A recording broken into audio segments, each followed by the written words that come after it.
Spirit.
La splendeur de Yeshua Mashiach. Contemple la grandeur de ton Dieu, contemple sa splendeur, contemple sa bonté, contemple sa sainteté, contemple son humilité, son intégrité, contemple son amour, sa justice, contemple sa miséricorde, ses compassions qui ne sont point épuisées. Contemple l'immensité de sa grâce dans ta vie. Vois combien de fois il est fidèle, il a tenu ses promesses, il continue de tenir sa parole à ton égard. Contemple ce Dieu bienveillant, ce Dieu plein de bonté, lent à la colère, riche en miséricorde. Celui dont la fidélité dure à Shabbat. Nous te rendons toute la gloire, toute l'honneur, toute la louange, notre Dieu. Car tu mérites amplement que nous te célébrons, que nous te magnifions, que nous t'exaltons.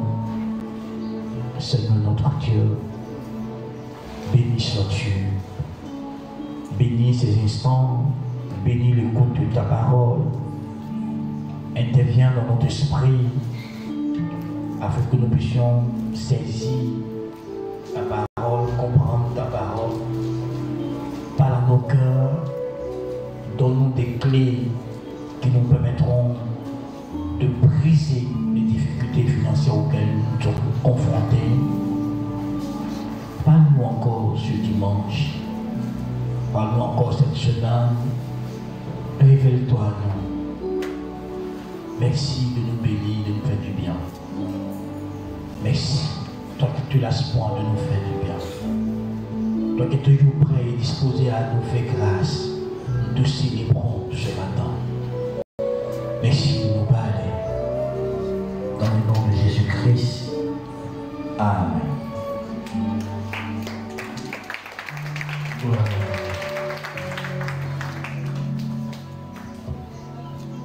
Je donne le Christ qui vit en toi.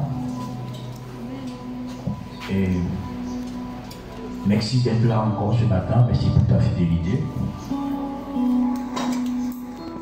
Nous allons continuer dans notre grand thème.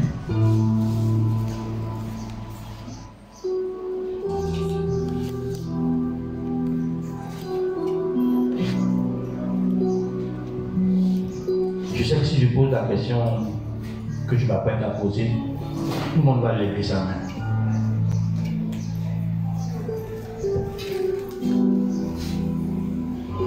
Si je demande à quelqu'un ici, est-ce que tu crois que ceci est la parole de Dieu, tu vas lever ta main. Mais ça non. Tu crois que la Bible est la parole de Dieu, non? Toi qui crois que la Bible est la parole de Dieu, lève ta main.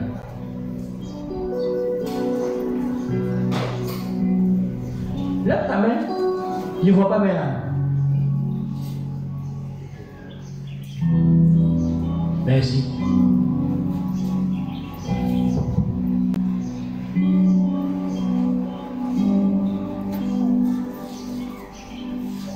Nous croyons tous que la Bible est la parole de Dieu. Que quand nous ouvrons la Bible et que nous effectuons la lecture ou même la méditation, nous nous plaçons à l'écoute de Dieu pour que Dieu nous parle, pour que Dieu nous instruise.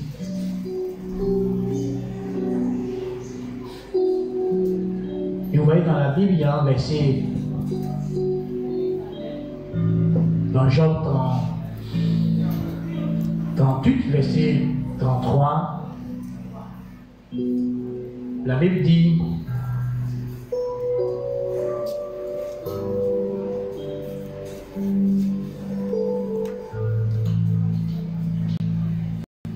connais-tu les lois du ciel? Règnes-tu son pouvoir sur la terre? Vous voyez, dans le chapitre 38, Dieu s'est mis à interroger Job. S'est mis à poser une série de questions à Job. Parce qu'il a dit à Job, il va lui poser des questions, puis Job va l'instruire, lui Dieu. Parce que Job, selon Dieu, avait eu la folie d'Oscouci, ses descendants. Et lui, cette question nous fait réfléchir. Il demande à Job, est-ce que Job connaît les lois du ciel? Quand tu prends d'autres versions, Dieu demande à Job, est-ce qu'il connaît les lois du ciel qui gouvernent? Les lois du ciel qui gouvernent. Et il demande, est-ce que c'est lui, Job, qui règle le pouvoir de ces lois? Est-ce que c'est lui qui permet à ces lois du ciel qui gouvernent de produire leurs actions sur la terre? Donc il y a des lois spirituelles, des lois de Dieu qui gouvernent l'univers visible et invisible. Il y a des lois que Dieu lui-même, qui a créé toutes choses, a établi. Il y a des lois. Et ces lois-là ont un impact sur la terre, produisent un effet sur la terre. Il y a des lois que Dieu a établies qui gouvernent l'univers et qui ont de l'impact, des lois invisibles qui ont de l'impact. Qui a déjà vu l'électricité à l'œil nu? Mais ça passe au travers des câbles, disons dans nos maisons, hein. Il y a des lois. Et Job, Dieu lui a demandé, est-ce qu'il connaît ces lois? Ces lois du ciel qui gouvernent, qui règlent les choses sur la terre. Est-ce que lui connaît ça? Donc vous voyez, on ne fonctionne pas parce qu'il faut fonctionner. Il y a des lois. Et dans la question de finance ou de richesse, il y a plusieurs lois qu'il faut activer en même temps pour devenir riche. Il y a plusieurs lois qu'il faut connaître, il faut pratiquer, plusieurs lois financières. Et vous voyez, il y a des lois qui sont supérieures à d'autres lois. Je ne parlerai pas de la dîme, de l'offrande, parce que vous le savez. On parle de ça tous les jours. Mais vous voyez, apporter sa dîme, c'est un petit niveau. Ce dimanche, si je parlerai d'une loi, le dimanche prochain, je parlerai d'une autre loi encore. Mais la loi de la dîme, elle ne remonte pas au temps de Moïse, elle remonte avant le temps de Moïse. Contrairement à tout ce que les gens racontent sur les réseaux sociaux. Et qui encouragent les gens à ne pas apporter leur dîme.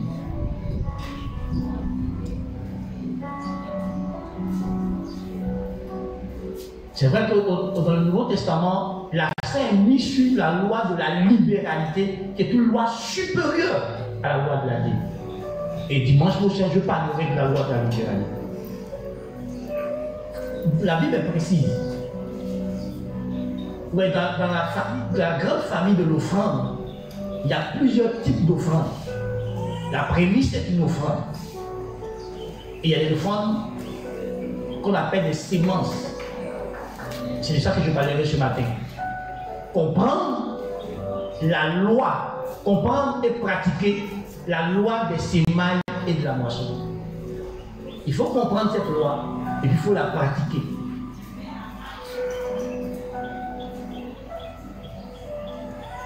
Cette loi-là, elle est faite dans le naturel. Quand tu observes bien l'agriculture, tu peux la comprendre. Mais c'est une loi vraiment spirituelle. Mais elle est plus appliquée dans le domaine de l'agriculture, dans le domaine naturel et dans d'autres domaines. Même au niveau de l'enfantement. Si l'homme ne met pas sa sémence dans la femme, il n'aura pas d'enfant. C'est une loi. Et nous la pratiquons sans nous rendre compte. Si tu sèmes la haine, tu recevras la haine. Tu sèmes l'amour, tu recevras l'amour.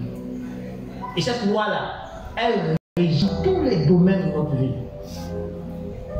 Aujourd'hui, ceux qui ont du savoir, qui ont de la connaissance, l'ont sémé en eux, en étudiant, en apprenant. Aujourd'hui, ils ont du savoir. Ceux qui ont refusé d'apprendre sont ignorants. Faux vrai. Bon, tu comprends, frère?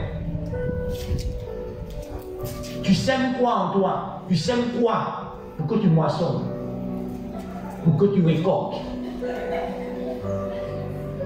Pour qu'une femme te marie, tu sèmes en elle de l'amour.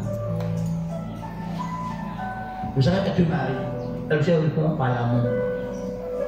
Qu'est-ce que tu sèmes pour moissonner?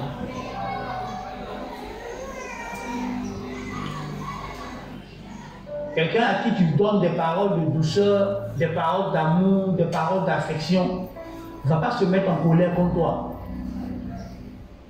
Mais si tu donnes une parole dure, une parole méchante, une parole blessante, la personne va réagir en colère.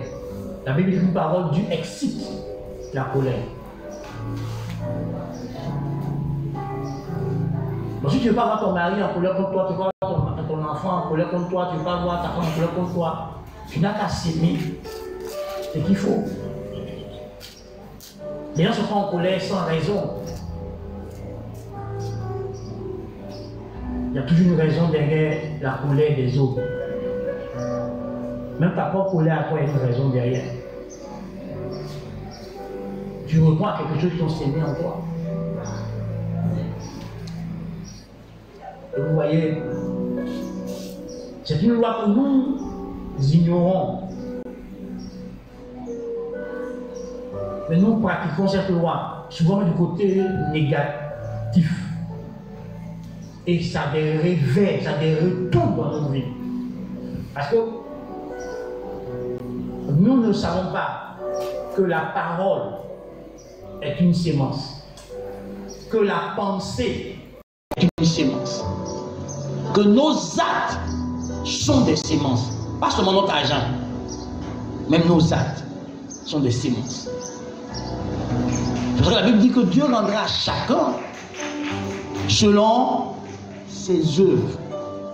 Donc tes œuvres sont des sémences. Tes actes, tes actions sont des sémences. Nous on parle pour parler. Nous on pose des actes parce qu'on a envie de poser des actes. Souvent on pose des actes sous pulsion émotionnelle négative. Parce que nos négatives nous poussent à poser des actes, nous poussent à déclarer des paroles. Et après, on est surpris des catastrophes, des malheurs, des difficultés, des blocages qui nous arrivent. Mais tu as sémé. Donc tu dois récolter. À moins que tu ailles déterrer la sémence que tu as mis en terre. Tu ne dois pas déterrer et qu'il n'y a pas eu un autre problème. Il n'y a pas eu un rongeur, il n'y a pas eu un problème. Forcer la sémence que tu as mis en terre produira tout seul. Et tu auras le fruit. Donc vivre dans l'imprudence, c'est se détruire soi-même. Vous voyez, nous, on ne fait plus partie du monde. Je vous dis qu'on n'est pas éclairé. On a la grâce de Dieu d'être dans la lumière de Jésus-Christ, dans l'évangile de Jésus-Christ. Donc nous, on est éclairés. Donc, on va vivre comme des hommes éclairés. Marchons des hommes éclairés. Donc un enfant de Dieu ne peut pas réagir, poser des actes, prononcer des paroles, sans tenir compte de leur impact, sans tenir compte que ces paroles-là auront forcément un retour. La Bible dit, par tes paroles tu seras justifié, par tes paroles tu seras condamné. La Bible dit en Proverbe 18, 21, qu'au bout de la langue, il y a le pouvoir de la vie et de la mort. Et celui qui en use en mangera le fruit. Donc, tu ne peux pas parler pour parler. Tu ne peux pas agir pour agir. Et la plupart d'entre nous, parce qu'on n'a pas de maîtrise de soi, parce qu'on ignore souvent cette loi, on pose des actes, et puis quand ça amène le retour, on en veut à des sorciers, on en veut à des démons. Mais qui a permis aux sorciers et aux démons d'agir? Ouais, c'est comme dans le problème des Africains. Ils accusent l'Occident d'être à la base de leur héritage ici. Il dit d'accord. Mais les Blancs, quand ils agissent là, ils agissent à partir de qui? Le troisième homme qui agit, c'est qui? C'est l'Africain lui-même. C'est le noir lui-même. Il faut étudier la carte régulière. C'est le noir eux-mêmes qui ont vendu leur frère noir au blanc. Il faut étudier l'histoire de la politique des différentes nations. Une fois qu'un nationaliste se lève, ce sont ses propres frères qu'on emploie pour l'attaquer, pour le combattre, pour le faire couler. Dans tous les pays africains. Donc le diable, il n'est pas diable dans ta vie si toi tu ne lui donnes pas la permission. La Bible dit résister au diable. Donc tu as la capacité de résister au diable. Maintenant si tu laisses le diable entrer dans ta vie en ouvrant la porte, toi-même par ta rébellion, ton hostilité vis-à-vis de Dieu, il profite. Pourquoi d'autres personnes sont auprès de toi et que le diable n'est pas diable chez eux là-bas? Parce qu'ils lui résistent. En vivant dans les lignes que Dieu a établies pour eux.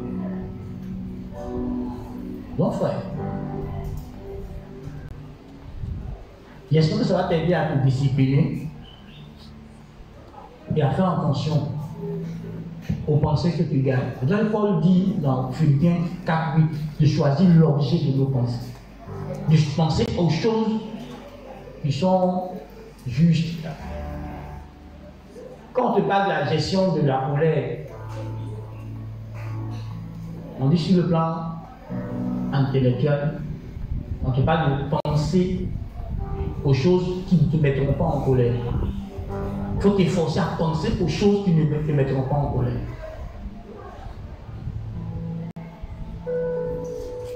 Donc tu vois, ce que tu penses en toi, ce que tu sèmes en toi, va produire des effets. La Bible dit tel qu'un homme pense, tel qu'il est.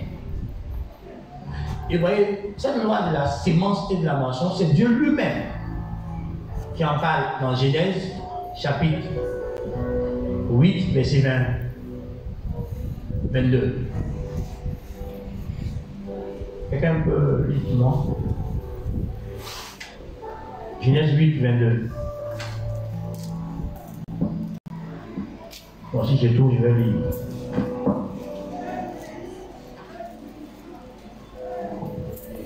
Ok, je lis. Tant que la terre subsistera, les semailles et la moisson, le froid et la chaleur, l'été et l'hiver, le jour et la nuit ne cesseront point. Amen.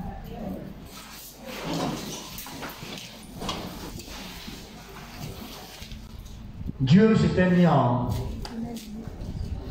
colère, donc il avait laissé un jugement sur la terre suite au comportement des hommes.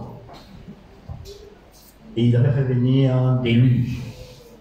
Donc, préalable, il avait pris le soin de faire grâce à un homme du nom de Noé et ses fils et sa femme et ses belles-filles. Donc, 8 personnes qu'il avait fait mettre dans une hache que Noé avait construite, dans un grand bateau, sous l'instruction de Dieu. Il avait pris des semences, il avait pris des animaux de chaque espèce, mâle et femelle, pour les garder. Et après le déluge, quand Noé et les autres sont sortis, Dieu a fait une alliance qui n'allait plus jamais frapper la terre par de grandes eaux. Et le site de l'alliance était l'arc-en-ciel. À partir de Noé, il a reconstruit l'humanité encore. Et c'est pendant qu'il parlait de Noé qui va dire une chose importante. Il dit tant que la terre va durer, tant que la terre subsistera, tant que la terre continuera d'exister, il y a des choses qui ne vont pas cesser. L'hiver et l'été, le froid et la chaleur, tant que la terre subsistera. Le froid et la chaleur, l'hiver et l'été, le jour et la nuit. Hier, nous tous, on a dormi. Il faisait nuit. Dans quelques heures, il fera encore nuit. Là, il fait jour. Souvent, nous subissons depuis le changement climatique. À n'importe quelle période, parfois le froid, parfois la chaleur. L'hiver existe, la neige existe dans certains pays. L'été existe. Et Dieu a dit que ces choses ne passeront pas. Et il a ajouté à ces choses-là les semailles et la moisson. Donc, c'est une loi. Un principe. Et tu vois, la Bible dit des semailles. Donc, ce n'est pas une semaille qui produit une moisson. Donc, la loi des semailles et de la moisson.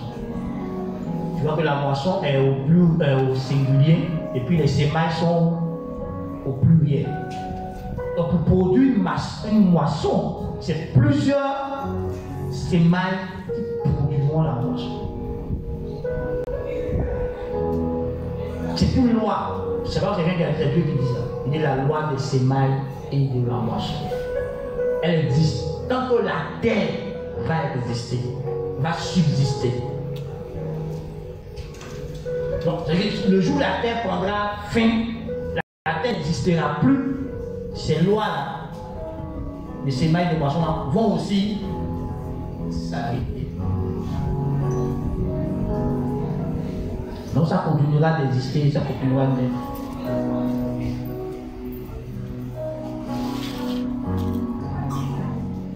Donc, tu vas le comprendre. Que tu moissonneras ce que tu auras. Et dans Galates chapitre 6,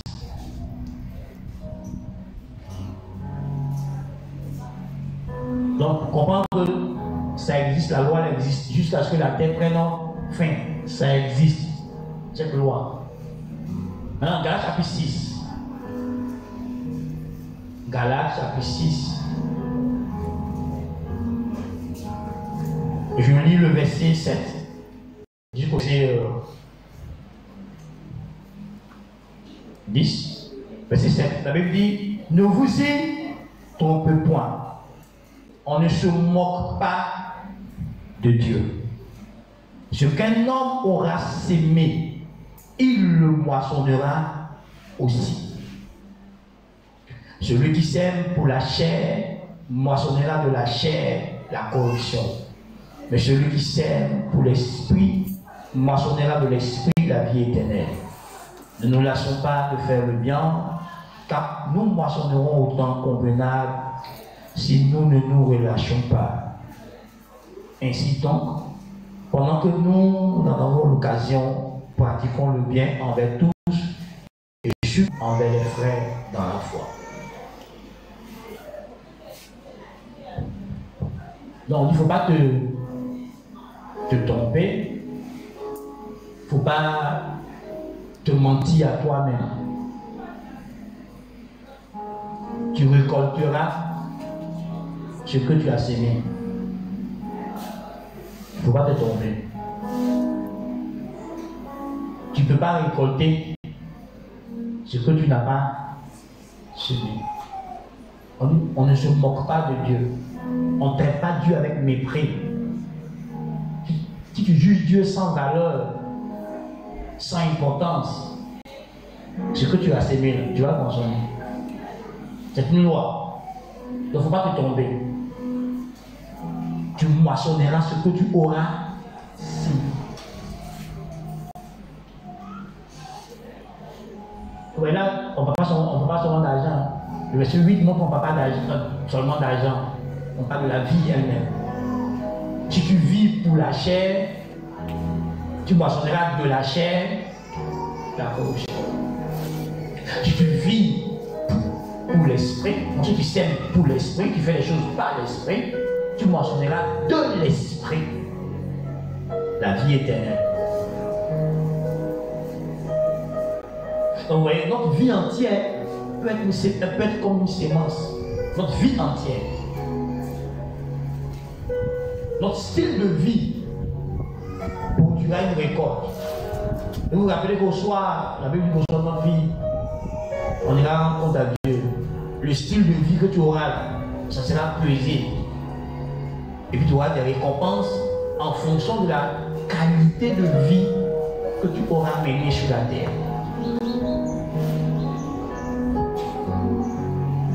Ouais, donc même cette loi nous suivra dans l'éternité. C'est en fonction de tes œuvres que Dieu va te récompenser. En fonction de la manière dont tu as vécu que Dieu va te récompenser. Certains seront rejetés, certains ne seront pas rejetés. C'est la vie que tu auras menée, tu auras sémé tous les jours, qui t'apportera la récolte. Alléluia. Donc il faut comprendre que c'est une loi et elle fonctionne. Les lois s'apprennent.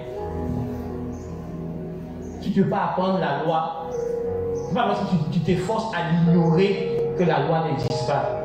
Tu peux l'ignorer, mais elle existe. Et la loi a des conséquences. Si tu l'ignores, tu vas en subir ces conséquences.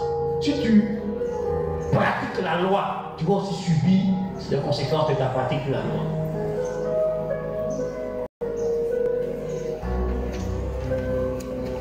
Il y a des gens ici qui ne maîtrisent pas pleinement les lois de la Côte d'Ivoire dans différents domaines.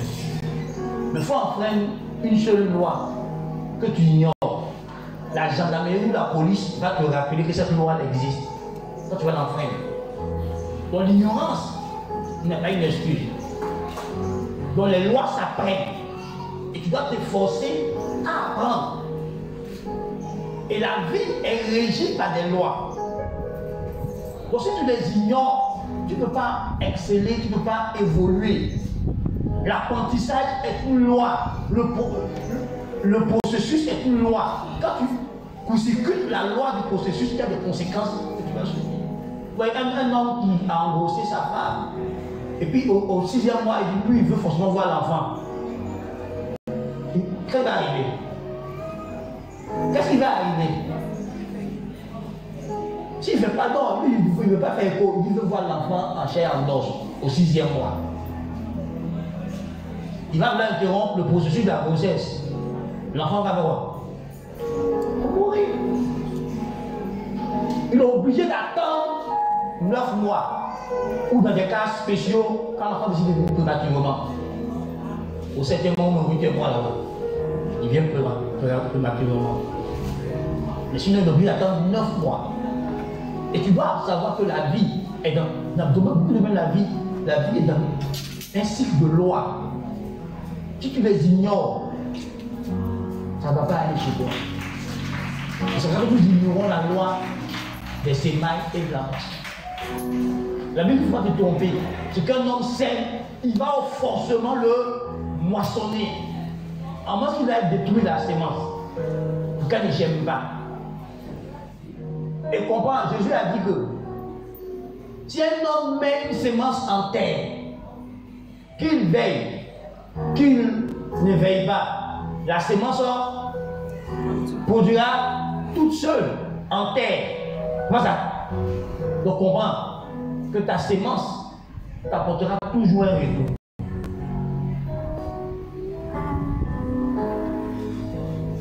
À moins que tu aies sémé dans la mauvaise terre, comme c'est dit dans l'agriculture.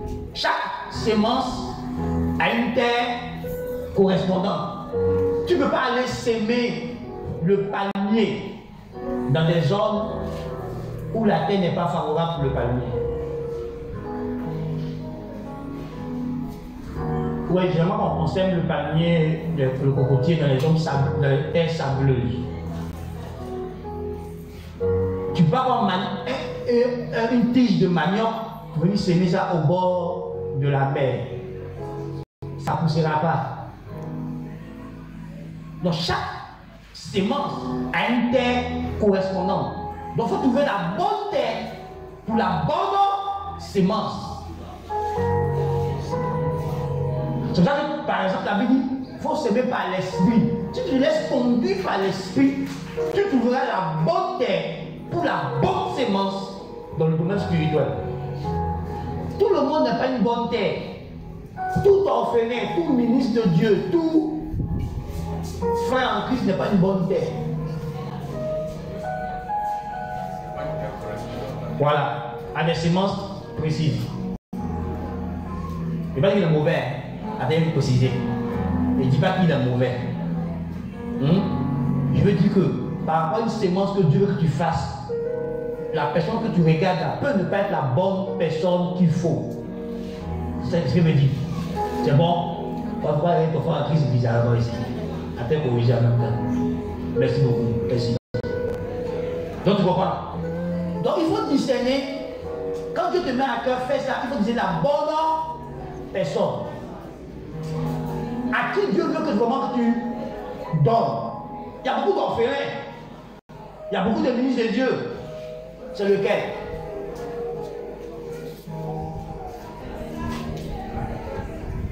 Si ce n'est pas là où il ne faut pas, tu n'auras pas le retour. Et tu seras frustré. Tu as dit, mais j'ai sémé, j'ai rien vu. Mais tu as sémé quoi? Tu as sémé où? C'est important. Lui qui a établi cette loi, il dit que chaque sémence a une terre correspondante. L'agriculture, la loi naturelle de l'agriculture montre ça. On se dit que c'est spirituel. Tout est spirituel avant d'être physique. On sait ça nous tous. Donc tu vois à faire. Tu peux pas, on ne fait pas les sémences, il faut faire. Il faut respecter les autres ordonnances pour pratiquer la loi là. Donc tu connais la loi, mais comment on la pratique? Même dans notre état, on prend une loi, après la loi, on prend des décrets, des ordonnances pour appliquer la loi. Tu vois ça? Même Dieu fait ça.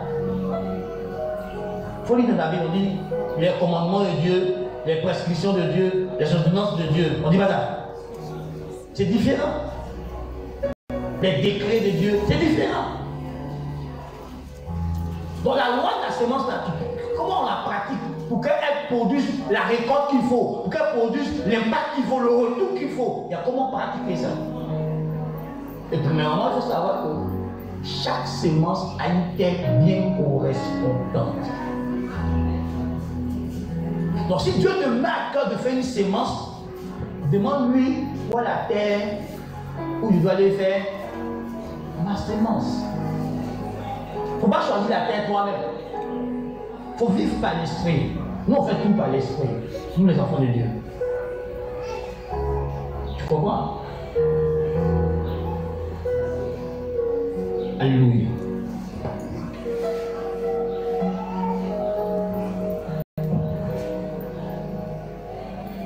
Donc tu vois. Ensuite on dit, ne te lasse pas de le faire. C'est au temps convenable que tu dois moissonner. Allons dans l'agriculture naturellement. Prenons par exemple le manioc. Il y a des maniocs, les tiges de manioc quand tu sèmes, c'est pour 3 mois. Il y en a pour 6 mois, il y en a pour 9 mois, il y en a pour 1 an encore. Donc tu vois, frère, quand tu sèmes le bois des têtes, pour qu'il produise, il faut attendre 12 ans. Chaque sémence a une période. Le maïs, c'est 4 mois. Ainsi de suite. Chaque sémence a une période pour apporter le retour. Quand tu la mets en terre, elle va suivre le processus, la décomposition. Ensuite, donner naissance, grandir, avant de produire le fruit. C'est tout un processus. Donc quand on sème, il y a forcément un temps de patience, un temps d'attente avant que la récolte ne vienne.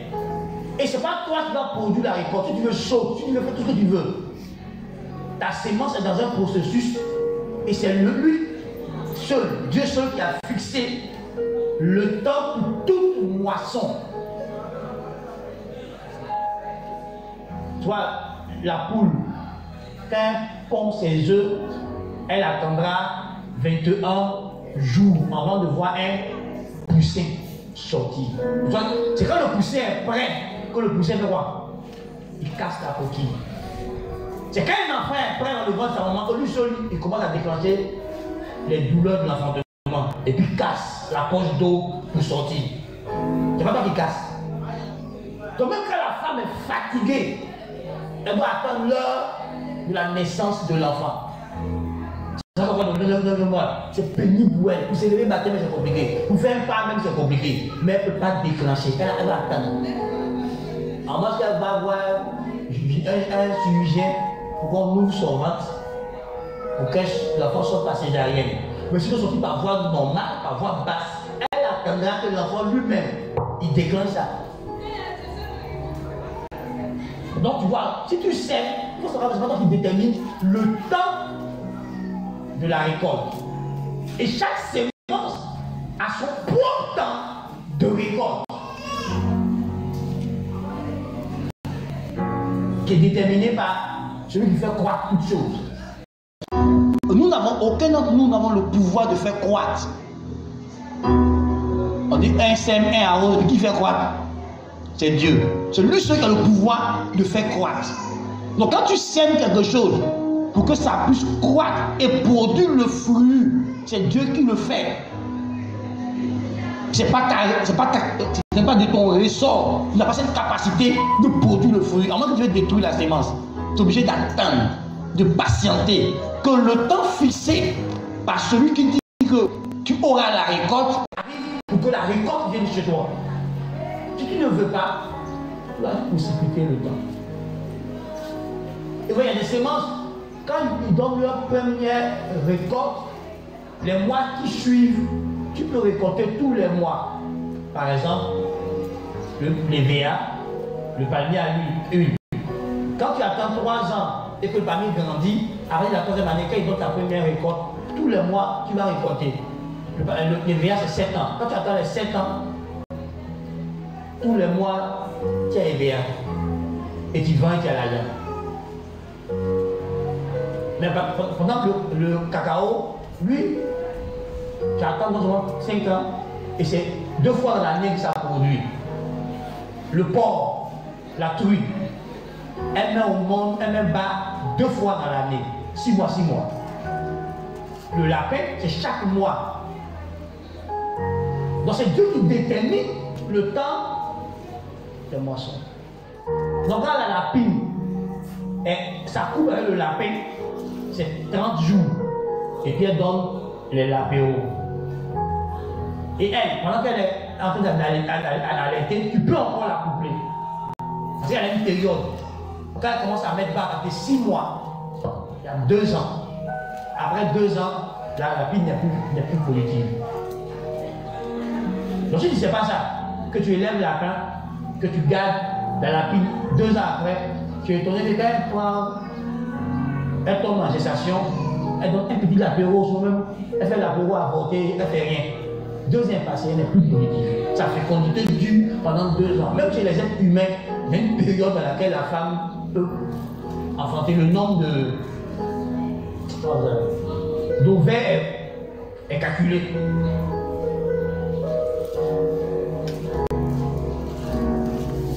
Alléluia. Donc tu fais, mon frère.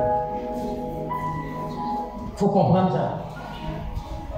Non, j'ai semé depuis, je ne vois pas. Est-ce que c'est toi qui détermine quand ça va venir? Pour ça, il faut le lasser. Il faut percer. Ça peut arriver. Quand on aime le riz, à un moment, on ne dort plus. À la maison, on dort au campement. On surveille son champ de riz. Parce qu'il y a les oiseaux qui peuvent venir gâter. Il y a les aboutis qui peuvent venir gâter. Donc on surveille pour qu'on ait une récolte. Ouais, quand tu as sémé, et puis toi-même, tu ouvres les portes dans ta vie pour que l'ennemi bloque ta vie, pour que l'ennemi crée des droits sur toi, alors que normalement il n'a plus de droits. Parce qu'en Christ, la Bible dit que Dieu nous a pardonné, justifié. On est censé vivre en Christ, en communion avec lui. Alors que toi, tu sors de la communion avec Christ. Tu veux plus.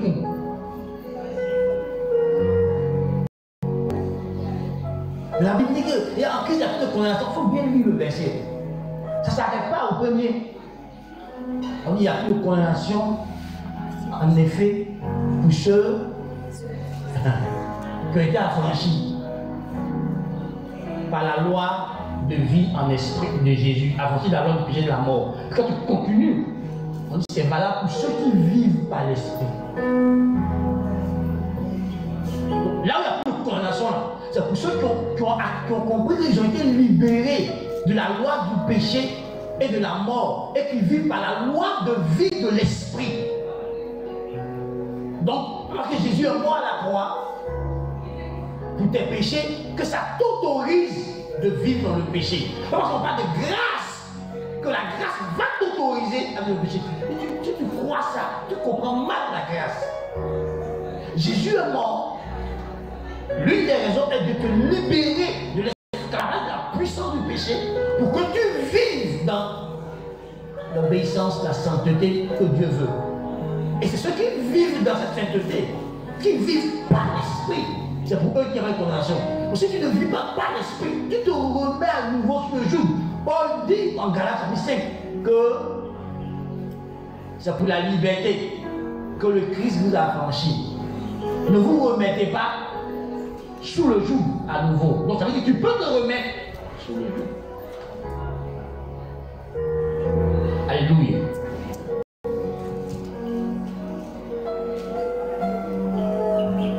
Gloire à Dieu. La loi de ses manières. Comprendre et pratiquer. Parce que tu sèmes de l'argent. Quand l'église doit payer un terrain, l'église doit payer une voiture, l'église doit faire ceci. Parce que tu as fait des sémences. Le retour va venir, mais si tu vis dans le désordre. Si tu vis dans le désordre, tu permets au dévoreur, tu permets à l'ennemi de faire quoi? Quand à l'agriculture, on sème là, on fait quoi? On veille sa sémence. On nettoie le champ. Ne pas que les mauvaises herbes étouffent la sémence. On veille, ne pas que les rongeurs, ne pas que les oiseaux puissent détruire notre sémence. Mais il y a quelqu'un qui ne veut pas que tu prospères. dois l'ignorer. La Bible dit que lui, il vient pour faire quoi?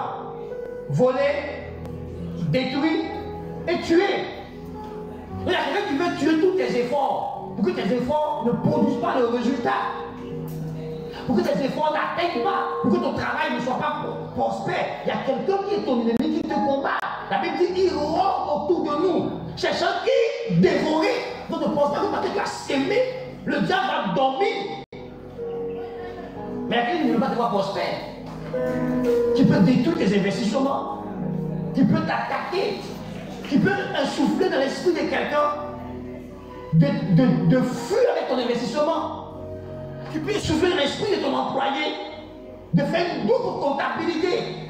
Il déclare des choses et puis il fait autre chose. Maman, ça ne prospère pas. Patron, ça ne va pas. Alors qu'en réalité, ça prospère. Parce qu'il y a une double comptabilité. L'esprit peut souffler quelqu'un pour toi, tu l'as enrichi. Et puis il te paye des clopinettes, un petit salaire. Vole-le. Fais des malversations. La personne a détourné ton argent, détourné tes retours. Alors ton investissement est gros, mais ce qui vient en arrière est maigre. Pourquoi Dieu veille sur tout ça? Il faut comprendre et pratiquer. Toi, tu travailles et tu as investi. Quelqu'un va gérer ça pour toi. Mais pourquoi les gens investissent vite dessous? Celui qui gère pour toi, là, il peut être un mauvais gérant. C'est pas toi qui assistes sur ton affaire. C'est pas toi qui gère ton entreprise. C'est quelqu'un d'autre qui le gère pour toi parce que toi tu travailles. Tu n'as pas le temps. Quand tu as créé ton commerce, tu as créé ton coiffure, tu as créé ta boutique, tu as créé ceci, tu as créé du bon. Et cette personne, c'est qui? Qui tu as introduit dans ta sémence? C'est ça. Imagine-toi que tu as sémé un champ de manœuvre, puis ton employé, il ne va pas au champ, il dort. Mais quand il va au champ, il est couché, tu ne vas pas, il dort. Après toi, tu ne vas pas là régulièrement. Ça, c'est détruit. Le chien est détruit, tu as perdu. Tu as payé un véhicule à quelqu'un. Et puis il n'est pas conscient, il roule comme il s'en fout. On t'appelle, ton véhicule est tombé dans la ravin. On t'appelle, il a fait un accident. Ça a cassé le moteur, ça a cassé ceci. Mais tu vas encore réparer là où tu peux investir. Donc, tu peux investir sans tenir compte de cette principe de loi. L'employé que je prends, il est honnête, il est travailleur, il est paresseux. Qui c'est? Nous, on crée un commerce, on met n'importe qui dedans. On respecte, on ne vérifie pas, on ne fouille pas le mec. Et le commerce n'avance pas. Un commerce, tu dois s'ouvrir à 7 heures. Le gars vient à 10 heures. Tu dois partir à 18 heures. Tu pars à 15 heures. Et tu dois avoir une recette. À qui tu as confié ton activité? Ta sémence. Elle doit produire. Mais qui? Alors, bien aimé, il faut comprendre pour investir. S'aimer là, c'est dans d'autres termes, on peut dire investir. Il faut comprendre. Si tu ne comprends pas l'investissement, tu vas apprendre sur terrain avec les séries d'échecs au fur et à mesure.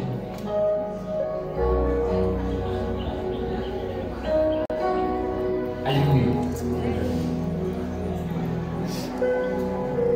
On ne peut pas en faire tout le monde. Ah oui. On ne peut pas en faire tout le monde.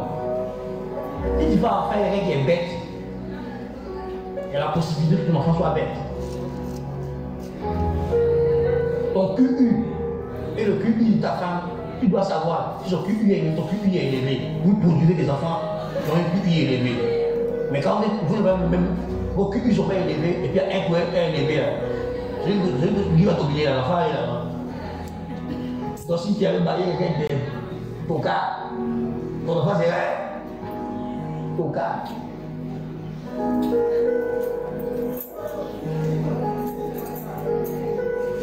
Tu as semé ta vie dans la main. Une femme qui ne fait pas la paix, elle ne t'aura pas la paix. Tu n'auras pas la paix. Et quand tu n'auras pas la paix, tu n'auras pas la paix, il n'y a pas de productivité. Alléluia. Donc, allons se mettre dans un cadre biblique. Dans Genèse chapitre 26.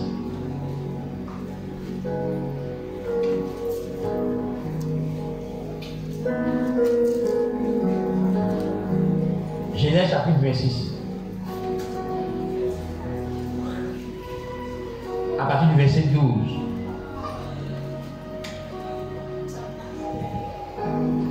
Isaac s'aima dans ce pays et il recueillit cette année le centuple, car l'Éternel le bénit.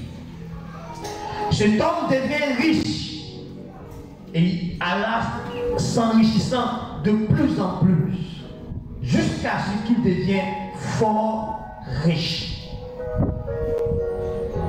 Il avait des troupeaux de menu bétail et des troupeaux de gros bétail et un grand nombre de serviteurs. Aussi les Philistins lui portaient envie. Tous les puits qu'avaient creusés les serviteurs de son père Abraham, du temps d'Abraham, son père, les Philistins les comblaient et les remplirent de poussière. Et Abimelech dit à Isaac, va-t'en de chez nous, car tu es beaucoup plus puissant que nous. Isaac partit de là et campa dans la vallée de Guérar où il s'établit. Ah, gloire à Dieu. Donc vous voyez, là c'est dans le cadre naturel. Isaac, le fils d'Abraham, tout comme au temps de son père, il y a eu une famine et son père allait se réfugier en Égypte. Lui aussi à son temps, il y a eu une famine. Et il voulait aller aussi se réfugier en Égypte quand Dieu s'est révélé à lui. Et Dieu lui a demandé de rester dans le pays des Philistins. Et malgré la sécheresse, lui, Isaac, sous l'ordre de Dieu, a sémé. Et il a eu une récolte abondante l'année-là. Et puis il a continué, durant la famine, à prospérer. Il est devenu riche, fort riche, au point où les Philistins sont devenus jaloux. Pourquoi? On est sur la même terre, on est dans la même saison, la même époque, il y a la famine. Nous on sème, rien n'avance, rien ne se produit. Toi tu sèmes et tu es en train de devenir riche, plus riche, au point où le roi du pays reconnaît qu'Isaac était un homme plus puissant que eux. Il était plus puissant qu'une nation, un pays entier. Un pays entier, une nation entière. Lui, Isaac, le roi dit, tu es plus puissant que nous. Parce que Dieu l'a béni. Vous voyez, pour ceux qui marchent avec Dieu en alliance, les circonstances de la vie où ils vivent n'est pas pour eux. Si tu veux, tu étudies Isaac, tu étudies Abraham, tu étudies Jacob. Au temps de la famille, où les choses c'est dur pour eux, ils prospéraient. Pourquoi? Parce qu'ils marchaient avec une alliance, sont les fils de l'alliance. Et j'en parlerai dans un sous-thème. Dans quelle alliance tu opères? Entre toi et Dieu. Est-ce que tu connais les alliances que Dieu a établies, que tu es censé honorer, activer par ta manière de vivre? Pour que porte les saisons, toi tu seras à l'abri. Parce que tu ne dépends pas des circonstances de la terre, tu dépends du ciel. C'est le ciel qui t'approvisionne. Et comme Isaac a écouté l'Esprit de Dieu, il a sémé et il a récolté. Dans un temps difficile, dans un temps de famine. Et comme eux, ils ne comprenaient pas, ils l'ont combattu. Mais quand tu continues de lire l'histoire vers la fin, ils ont compris que l'Éternel était avec Isaac. Alors ils sont venus, le roi, son ami, puis un chef. Le chef de son ami, le chef d'état-major, sont venus faire alliance avec Isaac. Comme on sait que tu fais une alliance avec Dieu, nous on fait alliance avec toi et comment entrer dans l'alliance qui existe entre toi et Dieu. Mais vous voyez, c'est parce qu'Isaac a sémé, il a continué à s'aimer, qu'il est fort riche. S'aimer n'a rien à voir avec ton offrande que tu veux déposer dimanche matin. Ça n'a rien à voir avec tes dîmes. La semence, c'est une offrande spéciale que je prends moi-même pour s'aimer pour le royaume. Soit l'église veut payer un terrain, l'église veut construire, l'église veut acheter des instruments, l'église veut acheter des chaises, l'église veut payer des voitures pour les missionnaires. C'est là qu'on fait des semences. L'église veut aller faire don à un orphelinat, c'est là qu'on fait des semences. L'église veut aller faire don pour assister des Syriens qui sont en difficulté, c'est là qu'on fait des semences. L'église veut aller en campagne d'évangélisation, c'est là qu'on fait des semences. Est-ce que Dieu parle à quelqu'un ce matin? C'est là qu'on fait des semences. C'est là qu'on fait des offrandes spéciales. Pas une offrande qu'on a l'habitude de donner à Dieu. Des offrandes spéciales qui nous coûtent. Mais pourquoi? Pourquoi on fait ça? Pourquoi on fait des offrandes spéciales?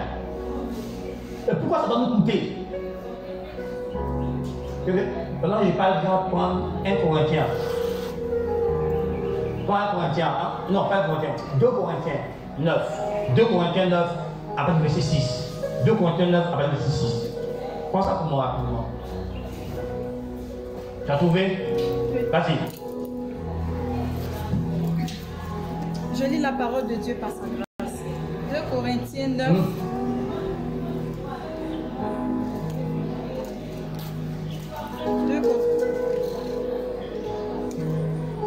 2 Corinthiens 9. Verset 6. Verset 6. Sachez-le, celui qui sème peu, moissonnera peu. Et celui qui sème abondamment, moissonnera abondamment. Merci. Donc vous voyez, ce contexte, c'est le contexte où Paul parlait à une église qui préparait une libéralité pour les saints de Judée. Et il parle, dedans il leur dit, sachez-le, que la quantité de ta moisson est déterminée par la quantité de ta sémence. Celui qui sème peu, moissonnera peu. Et celui qui sème abondamment, moissonnera abondamment.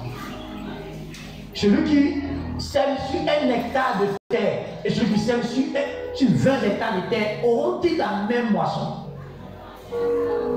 Donc quand Dieu crée une saison où il y a l'opportunité de faire des semences, chacun doit discerner et chacun doit le faire. Vous voyez, quand on va lire la suite du verset, on te montre comment on le fait. Mais vous devez comprendre que la qualité de ta sémence détermine la qualité de la moisson. La quantité de ta sémence détermine la quantité de ta moisson. Donc c'est toi qui détermines la moisson que tu veux avoir par la sémence que tu mets en terre, que tu sèmes en Dieu, que tu sèmes dans l'église. C'est toi qui détermines le retour que tu veux que Dieu envoie. C'est toi. Donc il dit, sachez-le.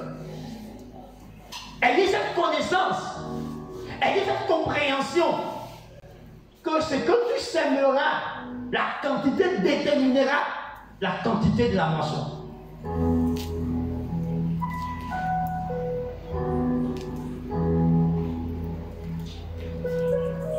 Est-ce qu'on se comprend cela?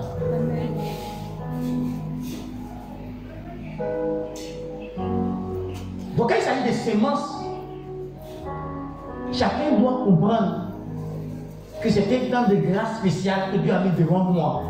Et je dois s'aimer ce qu'il faut que je sème pour que je récolte ce que je veux récolter.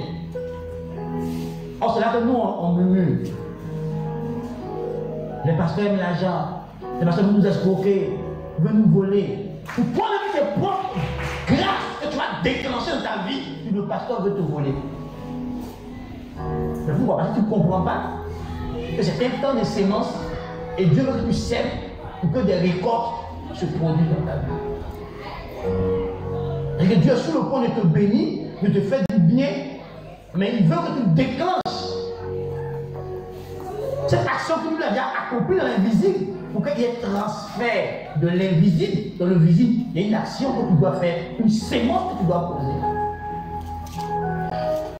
Quand Dieu a béni Anne, et puis lui a dit, va en paix, que je te donnerai ce que tu veux, par la bouche d'Élie. Anne, elle a dormi près de son mari, ils ont dormi ensemble, ils ont dormi, puis elle est tombée enceinte. Comment ils ont travaillé? Mais Dieu a donné un enfant, non? Élie a dit que Dieu l'a exaucé, donné un enfant. Elle a donné un enfant. Et lui a dit que Dieu va en paix, Dieu t'a exaucé. Mais pour que l'enfant vienne, elle a fait quoi? Elle a sémé. Son mari a sémé en elle, de poser des actes pour que l'enfant arrive. Toi, tu vois des choses dans l'invisible, des visions. Je sens dans mon esprit que c'est béni. Je sens dans mon esprit qu'il y a des ceci. Quand tu as fini de sentir ton esprit, tu fais quoi dans le visible?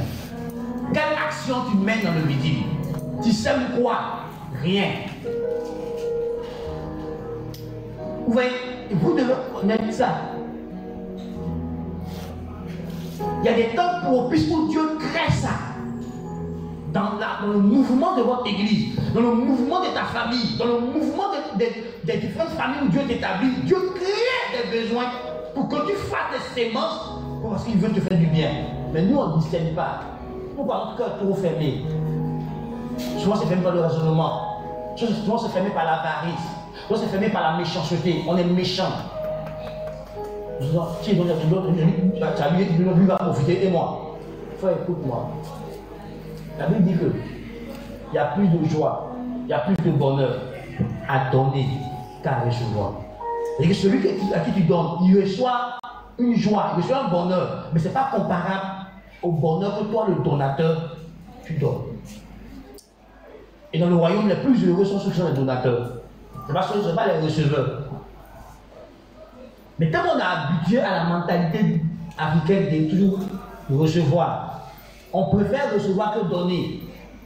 Mais pourtant, ce sont les donateurs qui sont en haut. C'est ce que la Bible dit. Jésus dit qu'il y a plus de bonheur à donner qu'à recevoir. Il y a plus de bonheur. Donc, on a une période comme ça, où l'église a un besoin de terrain. C'est le moment de s'aimer. Et de provoquer des récoltes, de provoquer des choses qui vont nous arriver. L'église a besoin d'aller en campagne, l'église a besoin d'implanter une nouvelle église. C'est le moment de s'aimer.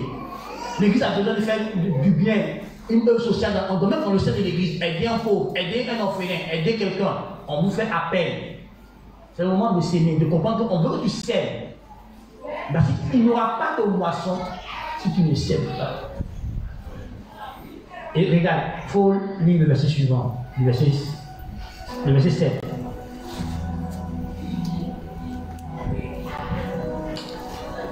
Que chacun donne comme il l'a résolu en son cœur. Vous comprenez? Il suffit de parler, on va comprendre la sémence, et bien il faut que je leur dise maintenant comment on fait. Que chacun fasse quoi? Que chacun donne comme il l'a résolu dans son cœur. Comme tu as résolu dans ton cœur. En tout cas, c'est le moment que tu vas donner là. Ils vont parler. Personne n'a dit pourquoi tu as donné ça. Tu es libre. Et bien il s'agit de toi, ta moisson que tu prépares. Donc si tu dis qu'il y a une petite moisson, donne une petite. Mais après, il ne faut pas te plaindre. Quand quelqu'un fait un gros sacrifice, va venir rendre des témoignages, une série de témoignages, ne te plains pas. Parce que tu as une opportunité comme lui. Et tu as préféré faire petit. Tu as préféré se sacrifier, faire gros.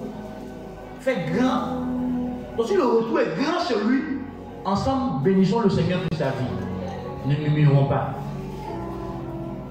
Ouais, le docteur Kameri dit que tout ce qu'on voit, le centre évangélique, de l'évangélisation qui a la mission africaine, c'est une semence de $100.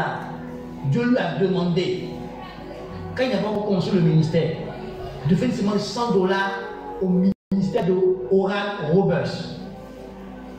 Et aujourd'hui, il vit encore la récolte des $100. Ça produit des milliards. Il a fait chaîne de télévision, tout ce qu'il a fait. Parce que Dieu lui rappelle ça. Et lui, il a une enveloppe spéciale qu'il dépose. chaque jour, il dit à Dieu, dans ce moment-là, une sémence, il doit le déposer à l'église. Ici. Tu vois, demain, on vous verra ça. Mais vous voyez qu'on fait Internet. C'est le gars qui a dit, va devenir pasteur. Voici ma sémence pour que vous payez pour recharger l'Internet de l'église. Il y a des frères ici qui ont décidé de payer la facture du courant, eux-mêmes. Et eux-mêmes, un qui venaient rendre témoin de ce qui se passe dans leur vie. C'est leur sémence. Quelle est ta sémence? Moi, mon pasteur, j'ai fait sémence. Que ce soit chez moi à la maison, c'est-à-dire dans la miresse, comme hors de la miresse. La plupart des gens qui sont autour de moi, très proches de moi, me voient. Je fais des sémences. Je sème l'œuvre de Dieu. Je sème dans la vie des pères. Je sème dans la vie des collègues. Je sème dans la vie des églises. Et je peux dire, avec la grâce de Dieu, que les retours commencent à venir un peu. Mais pendant des vidéos comme toi, et que je me limitais à offrande et dîmes, et les niveaux de grâce financière qu'il n'avait pas. Et quand un jour j'écoutais le pasteur Kambéry, le docteur Kambéry, il enseignait sur les 3 lois financières du royaume. Et c'est là que j'ai découvert cet enseignement, que j'ai mis en pratique. Et j'ai vu que c'est vrai. Donc j'ai une enveloppe, c'est que je sémence. Je mets l'argent dedans. Et quand l'Éternel me dit, va semer ici, puis il me dit un montant, je mets ma main dedans, je mets de côté. Je peux me lever et payer des chaises, et puis je dépose. Je suis parti à l'église, notre église de Divo. J'ai payé des chaises, moi, à mon argent personnel, je déposais à l'église. J'étais en pleine période où j'ai l'argent pour déménager. Et puis Dieu m'a dit, il faut s'aimer. J'ai semé, j'ai payé des chaises. Ma femme m'a dit, Thomas, ce matin, non. C'est 3 personnes que Dieu a utilisées. Et pour la rassembler la potion. Frère, quand tu as résolu ton cœur, continue, continue. Que chacun donne comme il a résolu dans son cœur. Sans tristesse. Tristesse. Tristesse. Tristesse. Donner ton argent à joie. Tu as appelé ça, mais tu donnes ça à quelqu'un d'autre à joie. Nous, on donne la tristesse. Donc, on ne peut pas retrouver.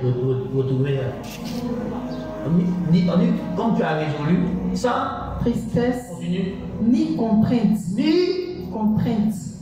Ni contrainte. Bon, vous avez dit que moi, le pasteur, il va vous m'amailler. Moi, ça. Il va venir jouer sur vos émotions pour que vous donnez. La Bible dit de le faire sans contrainte. De le faire sans contrainte. Donc, volontairement. Voici ce que je vais faire. Il t'enseigne, ça t'ouvre l'esprit, ça t'ouvre les yeux, et puis toi-même, tu prends des décisions de pratiquer la parole de Dieu. Il ne faut pas attendre que je te manipule. Tu as dit, une voiture. Non, mais ça, c'est pas vrai. Mais comme ce que tu veux là, il fait ça, il joue avec tes émotions, et puis tu donnes ton argent. Et après, quand tu me donnes ton argent, quand tu es triste. Pourquoi? Parce que tu n'as pas résolu. Ce n'est pas une résolution. Ce n'est pas une décision que tu as prise. Si tu fais le test, c'est pendant plus de 1 an qu'ils ont préparé cette sémence. Parce que Paul utilise un peuple qui était déjà prêt depuis l'année dernière pour exhorter un autre peuple. Donc c'est pendant un long temps qu'ils ont préparé. Ils l'ont préparé sérieusement. Pour l'action des grâces, on la prépare à quoi? C'est une sémence. Ça rentre dans le cadre des sémences d'action des grâces. Donc on prend le temps de préparation d'action des grâces. Et nous, on vient donner l'action des grâces, on s'amuse. On dit, non, 10 à la maison. Quand tu fais l'action des grâces, on dit tu rentres dans la mémoire de Dieu. Tu restes vivant dans la mémoire de Dieu. Nous, on vient faire l'action des grâces. On ne prend pas le temps de préparer pour l'action des grâces. On est là, mais que ça arrive, on prend un montant comme ça, on dit, ça se passe, vas-y l'action des grâces là. Non, frère, il ne peut pas mettre l'action des grâces. C'est pour ça que vous voyez, ça a été placé dans une période pour que tu aies le temps de préparer sérieusement pour l'action des grâces. Parce que c'est un temps de grâce et de bénédiction. Mais nous, on ne fait pas ça. Il faut que le pasteur me dise, écoute-moi, verset 6 de Galates, tu ne pas là. Tu ne dis pas ça aussi. On dit que fais pas de tes biens à celui qui t'enseigne. On t'a bien dit ça, Dieu t'a bien dit ça. Moi, je vais me demander l'argent. Je suis pas un mendiant, je suis employé de quelqu'un. Mon patron peut prendre soin de moi. Pourquoi je sois un mendiant? La même année que mon patron dit t'enseigner, moi il t'enseigne. Et puis mon patron a dit toi, il faut prendre tes biens, une partie pour lui donner. Et tu veux que je te demande ça? Non, je ne peux pas te demander ça. La Bible t'a déjà dit ça. Je peux te rappeler un enseignant, mais je ne peux pas t'appeler pour te demander.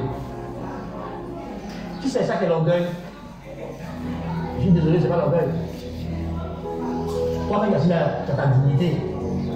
Pourquoi tu veux que moi je parfume ma dignité, mais on n'est pas qui dit pasteur? C'est ça? Il parfume ma dignité, mais il faut qu'il dit pasteur. Mais tu vois, je suis le mari de quelqu'un. Je suis le père de quelqu'un. Mes enfants me regardent avec fierté. Ma femme me regarde avec fierté. Je suis l'enfant de quelqu'un. Mon père me regarde avec fierté. Ma mère me regarde avec fierté. Mes frères me regardent avec fierté. Ils sont fiers de moi.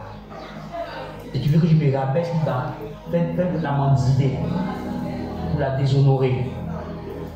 Pour déshonorer mes enfants. Ils ont entendu que mon papa mendiant. Et puis j'aimerais donner à mes enfants de porter cette opprobre. Ni à ma femme, ni à mes parents. Alors je travaille. Et puis j'attends que le ciel ramène ma marche. Et le ciel ramène toujours ma marche. Et il me contente du peu qu'il me donne. Parce qu'on ne devait pas riche demain matin. Si je veux des riches demain matin, il y a des voleurs. Et moi, je ne veux pas de voleur. Non, sérieux. Si tu veux court-circuiter le processus, tu vas devoir. Ah voilà. Moi, je ne veux pas de voleur. Je vais travailler honnêtement, petit à petit, construit. La Bible même dit que quand tu t'enrichis de façon illicite, un bien mal acquis ne profite jamais. Donc moi, j'ai lu ça dans ma Bible. Je veux que mes biens me profitent et profitent à mes enfants sur plusieurs générations. Donc je vais travailler comme ça. Et honnêtement, et compter sur la grâce de Dieu. Pour que ce que j'ai, je n'ai pas une mauvaise conscience. Tu vois, il y a un monsieur Boula qui a bien quelque chose à ma femme là. Il dit que les gens, quand ils doivent payer leur loyer, ils parlent dessus. C'est leur sang. Donc il ne faut pas trop compter sur l'an de loyer. Il faut faire d'autres business quoi. Que ça, ils continuent à les loyer, ils ne prospèrent jamais. Le Bible a dit ça comme ça. Si un chrétien doit donner son argent, garde ça là-bas. Pardon. Ne crée pas de problème. Donc, le père n'est pas trop. Mais il ne connaît pas ta réalité. Quand il t'appelle, il dit donne-moi. Comme je suis ton pasteur, tu ne pourras pas avoir le courage de me dire pasteur, c'est dur chez moi, ça ne va pas. Et tu vas t'engager pour me donner. Moi, je serai heureux, et puis toi, tu es malheureux. Donc, il préfère laisser Dieu te parler. Là, Dieu, et puis toi, lui connaît. Et puis, il ne faut pas ton fardeau de murmure contre moi. Et lui, il est là-bas, lui mange poulet, et puis moi, il est chauffeur, le poulet, et puis ça va me caler la voix ici, là. Non, sérieux. Vous oubliez une chose. J'ai été chrétien avant d'être homme. J'étais à sa place. J'étais au milieu de mes frères. Quand mes frères parlaient contre le pasteur, il était là, il était appelé. Donc il savait que le jour où c'est le pasteur, ils vont faire ça aussi. Donc moi, je me suis donné des règles. J'ai été témoin. Moi, j'étais témoin. Où la maman qui me fait offrande, et puis on m'a envoyé faire visite. Non, visite.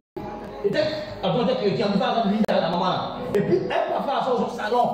Et puis visite qu'il lui fait là. Il a pu faire visite, elle parlait des solophones qu'elle a fait. Et puis c'est dû chez elle. Et puis elle mange pas. Et puis ceci. Et puis elle parle comme les pasteurs. J'étais témoin. Donc c'est des pasteurs. J'ai dit mon frère, comment tu sais que quand les gens donnent sans conviction, tu sais ce qu'ils font après. Donc je ne vais pas me mettre dedans. Il ne faut pas donc maudire ma femme, maudire mes enfants, me maudire moi-même pour quelque chose que moi j'ai pas dit. Il ne savait pas que tu n'étais pas convaincu. Donc toi, un peu de cet esprit, parlez-vous. Pas moi. Et ça m'a toujours sauvé. Ok, il y a même dans mon bureau, des chrétiens d'ailleurs, venus me voir dans mon bureau pour se plaindre de leur pasteur, parce qu'ils ont fait offrande, parce qu'ils ont fait ceci au pasteur, pour que le pasteur leur demande. J'ai vu des chrétiens irrités, parce que le pasteur les a appelés pour dire, fils, je ne peux pas avoir 10 000 dollars, vous ne pouvez pas passer le courant. J'ai vu des chrétiens dans mon bureau. Il oublie que ce qu'il va faire de lui là. C'est un pasteur. Et puis, parle contre son pasteur devant moi. Je suis obligé de les recadrer, de les exhorter. Mais quand ils partent, j'ai réfléchi. C'est un chrétien. Mon chrétien aussi peut faire ça. Mon chrétien qui est mal affermi peut faire ça. J'ai réfléchi sur mon slogan. Ne mets pas le joug sur un chrétien. Celui qui t'a appelé, toi, soyez d'accord. Et Dieu va honorer sa parole. Il trouvera toujours des gens pour pouvoir tes besoins. Parce que le service de Dieu embellit. Toi, c'est un service de Dieu fera. Et j'ai vu Dieu faire. Mais je t'enseigne quoi? Ne cherchez pas qu'on vous force. Vous n'aurez pas de retour. Que ce soit des actes qui viennent de votre propre cœur avec joie. Là, vous serez en train d'honorer la parole de Dieu. Et comme c'est la parole de Dieu que vous honorez, Dieu se sentira concerné et Dieu agira parce qu'il veille sur sa parole pour l'accomplir. Mais vous voulez qu'on vous mente, on va vous gruger, on va vous blaguer. Non, frère. Est-ce que pourquoi tu ne vis pas dans l'adultère et tes blagues? Il t'a dit qu'il ne vit pas dans l'adultère. Il t'a dit qu'il ne vit pas dans la publicité. Il t'a dit ça. Pourquoi tu veux qu'il te manipule quand il s'agit d'apporter dîmes, apporter offrande? Pourquoi tu veux qu'il te manipule?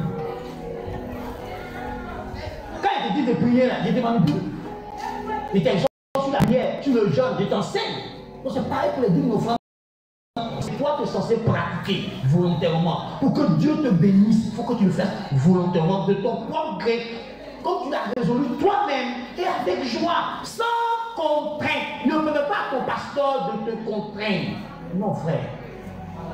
Lui va recevoir, il sera heureux. Mais toi, tu ne vas pas recevoir ton retour. Et moi, c'est ça que je veux éviter. Que quelqu'un donne et qu'il n'a pas de retour. C'est la communication émotionnelle. Je peux faire. Toi-même, tu ne peux pas les entendre dans tout ton argent.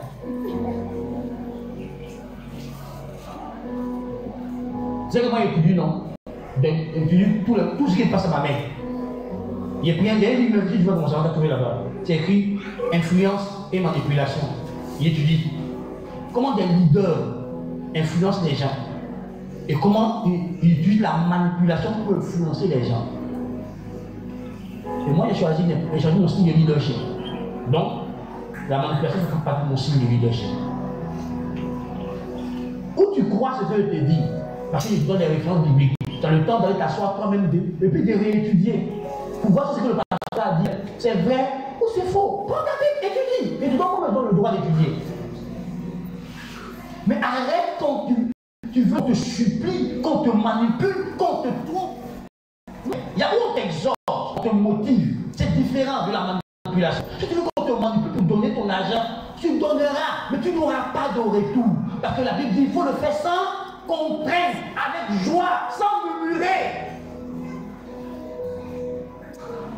Ensuite, tu donnes en murmurant, tu perds le retour. Tu donnes avec tristesse, tu perds le retour. Tu donnes en étant contraint, tu perds le retour. Je pèse mes mots.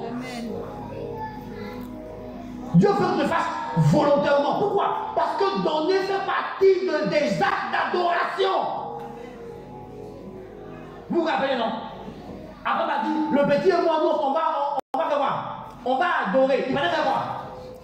Il fallait donner Isaac à Dieu. Donc, donner fait partie des actes d'adoration. Donc, Dieu veut que tu le fasses de ton propre cœur pour que ce soit une adoration qui lui est agréable. Et toi, tu veux que je te trompe?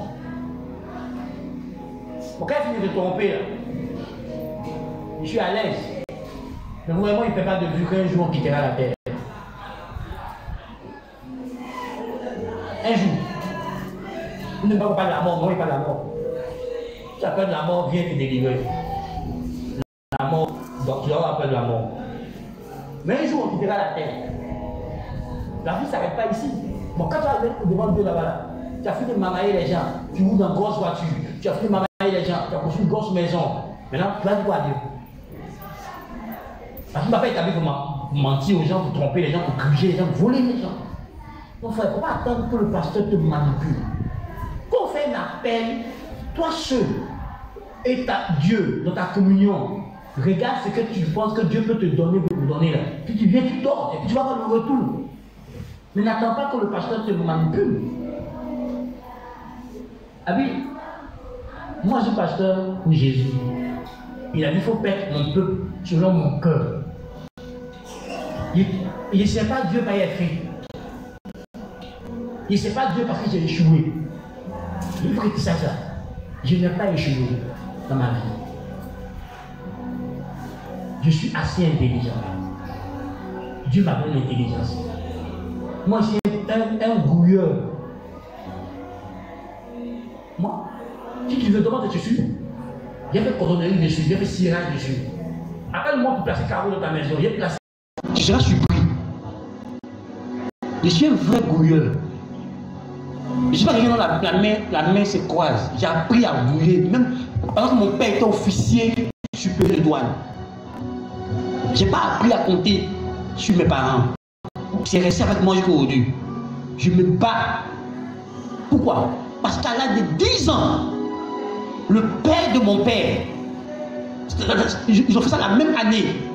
Le père de mon père, le père de ma mère, sans qu'ils ne se concèdent, les deux m'ont fait ce qu'on dit un homme. C'est lui qui ramène la nourriture à la table de sa famille. C'est lui qui fait tout pour sa famille. Donc un homme, il doit se battre. Et c'est resté dans ma mémoire. Ce sont mes deux grands-parents qui me l'ont dit. Qu'un homme doit se battre. Que tu ne dois pas accepter que ta famille dorme dans la faim. Tu ne dois pas accepter que ta famille ne soit pas habillée. Tu ne dois pas accepter que pour problème d'argent, ta famille ait honte. Est-ce qu'ils m'ont dit? Et c'est resté dans ma tête. Quelque chose m'ont dit à l'âge de 10 ans. On s'est dit dans ma tête, dans le boulot, qu'un homme, il doit se battre. Que la vie d'un homme n'est pas facile. Mais sa famille repose sur lui. Donc, même étant pasteur, je ne m'aime pas. Parce qu'il n'y a pas dans l'humeur de quelqu'un pour payer ma facture, pour payer mon loyer. Donc, nous, moi, mes collègues vivent ça. Ils attendent l'humeur des gens. Et je vois qu'on les humilie. J'ai vu ça avant d'entrer dans le ministère. J'ai vu mes pères, mes dévanciers être humiliés. Donc quand il a voulu entrer dans le ministère, je me suis préparé pour que ça ne m'arrive pas. Mes enfants n'ont rien demandé, ma femme n'a rien demandé. C'est moi qui ai choisi de vivre par la foi, être pasteur. Donc elle, en tant que son époux, je dois faire ce que j'ai à faire. Eux, en tant que leur papa, je dois faire ce que j'ai à faire. Là, j'ai choisi ce travail. Donc, il faut que mon travail soit productif. Pour m'occuper de ma famille. Donc, je travaille. Maintenant, comme Dieu a fait grâce, et puis c'est intelligent, et puis j'ai l'ancien blackiste, et c'est comme on cherche l'argent. Donc, je cherche l'argent. Par exemple, dans le ministère, on ne rentre pas dans le ministère pour être riche. On rentre dans le ministère pour bâtir des vies. Donc, j'ai fait ce que je vais faire à côté, qui m'apportera de l'argent pour que je bâtisse des vies, pour ne pas devenir un mamailleur. Frère, si tu ne comprends pas, tu vas te créer des problèmes. On dit un homme de bien, laisse des biens à ses enfants. Donc, même si tu es pasteur, tu es un homme de bien aussi, non? Donc, comment tu fais pour laisser l'héritage à tes enfants? Parce que l'autre, il est policier. Il pense son travail de policier au sérieux, ça lui donne de l'argent et puis il peut faire des biens pour ses enfants. Donc, toi, tu es pasteur, tu prends au sérieux, tu as de l'argent. Frère, écoute-moi, si tu dis la vérité aux gens, sans les manipuler et que tu laisses les gens qui les convainquent, ils feront ce qu'ils ont à faire sans manipulation. Là, il parle au pasteur. Je l'ai vécu pendant des années. Il n'a manipulé personne. Ma famille a été à l'abri de tout. J'ai appris à ma famille le contentement. Et puis au fur et à mesure de évoluer. On ne devient pas riche du jour au lendemain. Donc il ne faut pas pouvoir faire ça. Oui, il y a un temps où il portait un costume de couté. Comment? Costume de couté. On va en tri. 2 à 2 000, 2 à 2 000, 2 à 2 000. Après, au lieu, papa continue d'écouter. Pas qu'il méprise. Non. Donc, juste que Dieu m'a fait grâce, je peux aussi aller où les autres vont, puis payer costume, 100 000, 150 000, je peux aller. Mais je ne vais pas dans un rayon où costume 500 000. Je ne vais pas là-bas. Je n'ai pas ce pouvoir. Tu vois, chaque chose a son temps. Mais tu sèmes quoi pour que ça t'apporte un retour? Et il faut le faire joie, avec amour. Il y a un bien que tu fais à quelqu'un que tu ne récolteras pas ou que tes enfants ne récolteront pas. Frère, c'est faire du bien aux gens avec joie. Et la Bible dit surtout, premièrement, avec nos frères dans la foi. J'ai découvert que sur la vie de chaque être humain, il y a des récompenses. Et que quand tu participes à cette question, tu reçois des récompenses. Si tu reçois un disciple, en qualité de disciple, tu reçois une de disciple. Quand tu reçois un prophète, en qualité de prophète, tu reçois une récompense. Donc sur la vie, chacun, il y a des récompenses.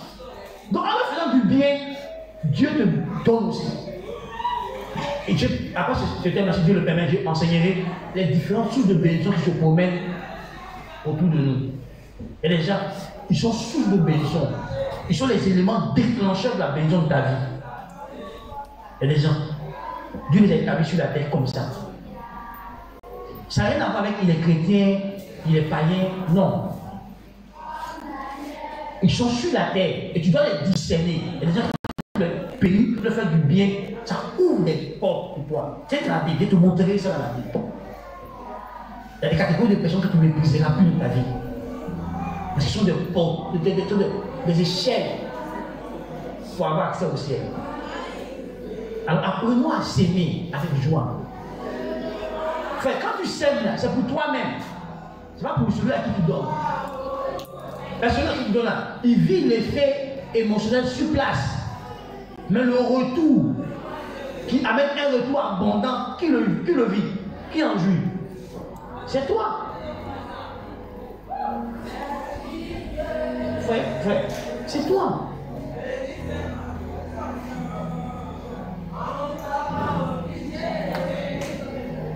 Il y a une de mes filles qui dit, papa, toi et moi, c'est la mort sûre qui a nous séparés. Mais si c'est à l'autre bout du monde, on reste en contact. Je dis pourquoi? Elle dit, dit ça aujourd'hui. À chaque fois que j'ai un besoin, que je te donne de l'argent, je reçois le besoin et plus. Si tu vois, je donne beaucoup d'argent. Elle dit oui. Elle dit c'est pour ça. Qu'il y a des problèmes qui m'assurent de bénédiction. Donc, que si à l'autre bout du monde, tu restes en contact. Donc, quand elle a besoin d'argent, elle m'appelle, je lui dis, papa, va à son union, va à MoneyGram. Je t'ai fait un don. Et puis elle a réussi. Donc, elle m'a rendu témoignage récemment. Je lui dis, ah d'accord. Je comprends maintenant. Elle ne comprenait pas. Je ne lui demande rien, mais elle m'amène, elle peut me 2-3 fois dans le mois, elle ne comprenait pas. C'est tellement le témoignage que je comprends. Ah, ok. Moi aussi, pour moi, je connais ceux, quand il leur donne, et puis il retourne. Il le connaît. Le numéro 1, il le connaît. Et on en parlera quand cette série finira. Alors je t'en prie. Arrête d'être à Québec. Tu as attrapé l'argent matériel, les petits billets qu'on nous a fabriqués à boire. Tu as attrapé ça comme ça. Et la vraie bénédiction, tu ne veux pas recevoir. Ça, c'est là où tu peux entrer avec des opportunités, des grâces. Pauvre Dieu, sème. Comme l'heure avancée, je vais continuer dimanche prochain. Le sous-thème. On va s'arrêter là aujourd'hui.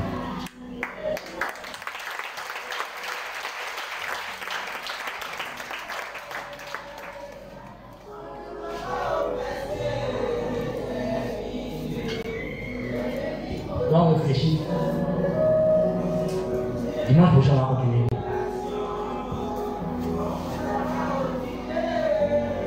Ferme les yeux. Réfléchis aux différentes opportunités que tu as eues dans la vie.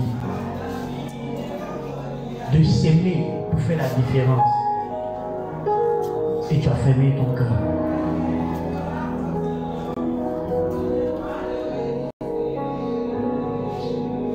Toi, si tu ne s'aimes pas, tu ne moissonneras pas.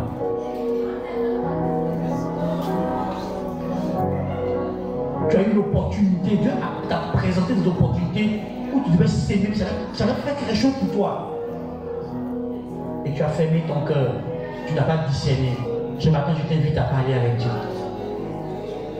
Tu n'as pas compris que Dieu voulait te faire du bien, que Dieu voulait libérer des grâces, Dieu voulait faire matérialiser des faveurs, des grâces que tu portes en toi. Alors il t'a mis devant une opportunité pour que tu sèmes, pour que la faveur que tu portes puisse traverser l'invisible pour venir dans le visible. Pour que la grâce que tu portes puisse traverser l'invisible pour venir dans le visible. Mais tu n'as pas compris le Seigneur. Parle avec Dieu ce matin. Tu as eu l'opportunité d'ouvrir des portails de faveur, de grâce dans ta vie.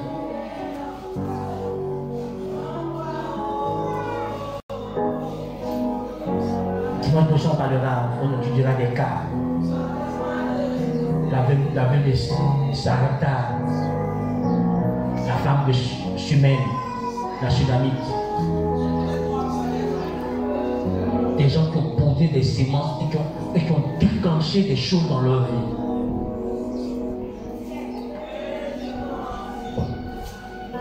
Par Dieu, tu as compris que tout ce que tu sèmes aura toujours un retour. C'est Dieu qui l'a déclaré. On ne peut tromper Dieu. Ce que l'on sème, tu le moissonneras. Ce que tu sèmes, tu le moissonneras. Tant que la terre existera, les sémailles et la moisson ne cesseront point. C'est Dieu qui a déclaré ces phrases.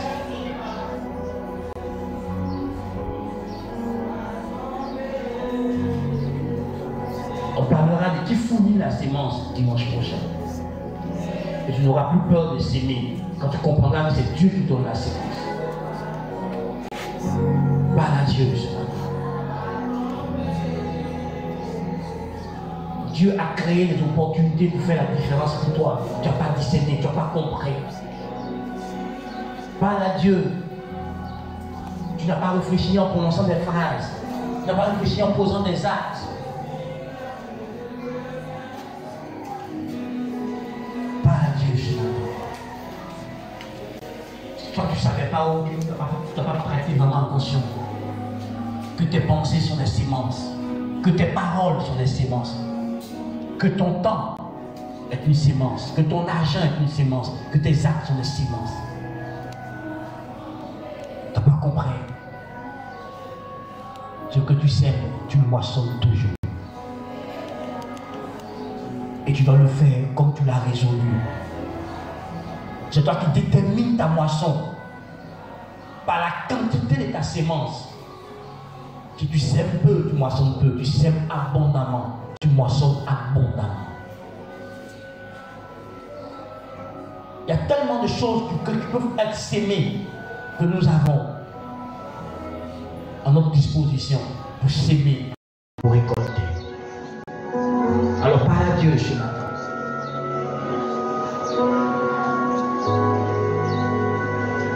La sémence, ce n'est pas seulement l'argent. Il y a beaucoup de choses qui servent de sémence dans nos vies. Nous pouvons s'aimer et déclencher des récoltes. Des récoltes qui sont déjà prêtes dans l'invisible. Au travers de la loi de la sémence et de la moisson, tu fais transférer ces récoltes dans l'invisible. Alors parle à Dieu ce matin. Dis à Dieu que tu prends uniquement pardon, tu prends la résolution de pratiquer cette loi dans ta vie. Tu ne vas plus dire je n'ai pas l'argent, je n'ai pas le temps, je n'ai pas ceci. Non. Tu vas obéir à la voix de l'Esprit quand il te mettra à cœur de faire quelque chose. Tu vas promener tes regards spirituels dans ta famille, tes regards spirituels autour de toi, tes regards spirituels dans l'église, pour que tu discernes les opportunités de sémence. pour que tu sèmes. Dis au Seigneur, ouvre mes yeux pour que je discerne les opportunités des semences. Là où je dois s'aimer. Là où tu as préparé des moissons pour moi. Où je dois s'aimer.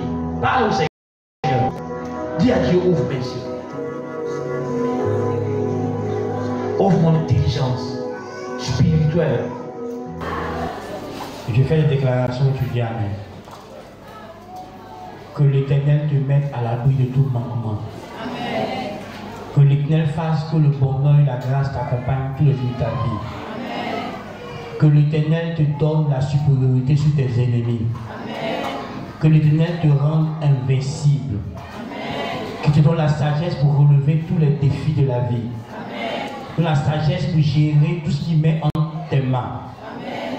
Que l'Éternel te multiplie. Amen. Qu'il te rende productif. Amen. Qu'il te délivre de tout ce qui t'empêche de prospérer. Amen. Qui te délivre de tout ce qui t'empêche d'être élevé. Amen. Qui te délivre de tout ce qui t'empêche d'expérimenter pleinement la vie de Jésus-Christ. Que chaque jour il te montre pour que tu portes plus de fruits. Amen. Que chaque jour il te montre pour que tu portes plus de fruits. Amen. Que ta communion avec Dieu soit profonde. Amen. Que de jour en jour tu aies accès plus à l'intimité de Dieu. Amen. Que tu puisses accéder à la connaissance personnelle de Dieu. Amen. Que Dieu t'aide à comprendre son plan et son dessein pour ta vie. Amen. Que Dieu t'aide à comprendre la saison de ta vie. Amen. Que Dieu t'aide à discerner tout mouvement prophétique dans ta vie. Amen. Que Dieu t'aide à discerner les désirs du Saint-Esprit dans ton cœur. Amen. Que Dieu t'aide à discerner le chemin qu'il a tracé pour toi. Amen. Que Dieu t'aide à discerner le chemin de la victoire. Amen. Le chemin de la prospérité. Amen. Le chemin des triomphes. Amen. Le chemin du succès. Amen. Le chemin de la réussite. Amen. Que Dieu t'aide à expérimenter chaque jour plus de grâce. Amen. Que chaque matin, la bonté de Dieu qui renouvelle, que le Saint-Esprit t'aide à discerner ses bontés Amen. et à les posséder. Amen. Que le Seigneur retire de ta vie toute mauvaise compagnie. Amen. Que le Seigneur place dans ta vie les êtres destinés, Amen. les hommes et les femmes, porteurs de la bénédiction de Dieu pour toi. Amen. Les hommes et les femmes, porteurs de l'accomplissement des prophéties de Dieu pour toi. Amen. Que Dieu te donne des connexions Amen. qui te permettront d'expérimenter l'accomplissement des promesses et des prophéties de Dieu te concernant. Amen. Que Dieu place devant toi un Melchisédek. Amen. Que Dieu place devant toi une Naomi. Amen. Que Dieu te donne un Samuel. Amen. Que Dieu te donne un Nathan. Amen. Que Dieu te donne un conseiller. Amen. Dieu te donne un mentor Amen. qui t'aidera Amen. à évoluer dans le domaine où tu es. Amen. Que Dieu te guide. Amen. Que Dieu t'aide Amen. à évoluer. Que toute barrière visible et invisible soit brisée par la main de Dieu. Amen. Que tout ce qui te tirait en arrière soit brisé par la main de Dieu. Amen. Que tout ce qui te limitait soit brisé par la main de Dieu. Amen. Que Dieu t'élargisse. Amen. Que Dieu t'élargisse. Amen. Que Dieu élargisse l'espace de ta tente. Amen. Que Dieu élargisse l'espace de ta maison. Amen. Que Dieu étende tes limites. Amen. Que Dieu te mette au large Amen. dans tous les domaines de ta vie. Amen. Que Dieu te donne du repos. Amen. Que tes luttes cessent. Amen. Que tes luttes cessent. Amen. Que la faveur de Dieu te dévance Amen. partout où tu vas. Amen. Que tu trouves grâce Amen. aux yeux des hommes. Amen. Comme tu as trouvé grâce aux yeux de Dieu. Amen. Va en paix. Et que le shalom de Dieu soit ton compagnon dans